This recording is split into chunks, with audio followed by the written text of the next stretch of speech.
बिस्मिल्लाहिर्रहमानिर्रहीम। अस्सलाम वालेकुम। इस वीडियो में इस बात का बताया गया है कि पाक औरतें पाक मर्दों के लिए हैं। ये इंसान की नेचर है कि पाक अगर वो होगा तो वो पाक औरतों से ही निकाह करना चाहेगा, लेकिन धोखे से इस दुनिया में धोखा हो सकता है, गलती हो सकती है और शादी हो सकती है। इसका मतलब ये नहीं है कि पाक दामन मर्द है तो वो ये उनकी शादी पाक दामन औरतों से ही होगी, बल्कि तहकीक करने की ज़रूरत है। लेकिन फिर भी गलती से या धोखे से ऐसा हो सकता है।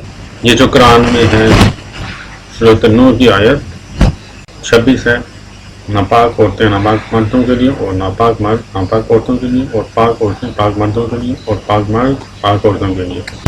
इसमें नेचर का बताया गया है कि इंसान ये नेचर है कि अगर वो पाक दामन मर्द है तो वो पाक दामन औरतों से ही शादी करना चाहेगा, और एक पाक दामन औरत है तो वो पाक दामन मर्दों से ही शादी करना चाहिए। इसी तरह एक नापाक मर्द है तो वह नापाक औरतों से ही शादी करना चाहेगा, और नापाक औरतें नापाक मर्दों से ही शादी करना चाहेंगी। तो ये नेचर का बताया गया।